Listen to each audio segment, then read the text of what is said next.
What's up, everybody? I am Ricky, and we are back for another beer review. And I am pumped because I haven't done a beer review in a while, and I'm in a really good mood tonight, and I'm drinking a delicious beer from Mike Hess Brewing out of San Diego.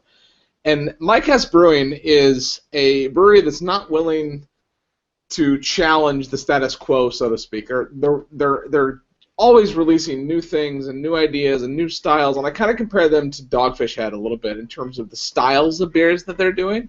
And this one is a Berliner Weiss, and it's called, and I love the name, My Other Weiss. And the label says that it is ale brewed with fruit, a slightly sour white beer. My Other Weiss is tart, refreshing, with subtle fruit in each batch, yada, yada, yada. It talks about cherries, lingonberries, cranberries, all kinds of stuff. But the cool thing about this beer, it's only 4.6%.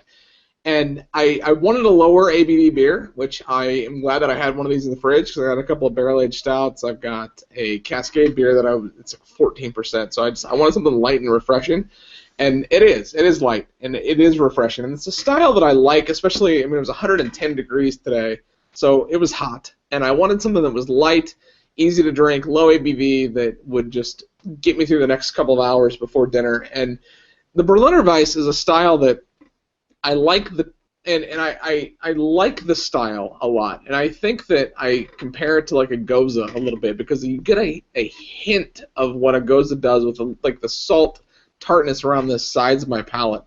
This right out of the gate smells and tastes like a Goza, but then the tartness is just gone. But the cool thing about it is that those berries that they're talking about, you do get those berries. You get all of those berries at different parts of the palate. Very easy to drink. Nice carbonation. It's almost got like a coating consistency to it, and the flavor is just, it lingers for. I mean, I hadn't taken a drink in a handful of minutes.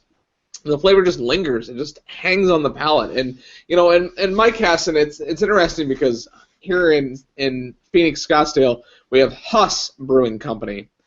So it's Huss and Hess. So sometimes my mind wants to think that a Hess beer is a Huss beer and vice versa. But Mike Hess is doing a lot of really good stuff. This is one of them. I mean, only at 4.6% and 10 IBUs. It's so low. I mean, you could just drink this all day long. It's got Tettnang hops, which I don't get any hops in this at all. Like, it is just straight carbonated, like almost fruit juice. It's got wheat and Pilsner malt in it, and it's got a fun label. I mean, I like the look of. I like the H that is on all their labels, and it's easy to get. It's $6.99 for a bomber, and I'm a big fan of Mike Hess Brewing in San Diego. I've never been to the brewery though. It's interesting. We go to San Diego every Thanksgiving, and I've never been to the brewery. But guess what? This year we're going to the brewery because of this. So I raise my glass to another beer review with the Craft Beer Nation, and I cheers to a delicious Berliner Weiss from Mike Hess Brewing.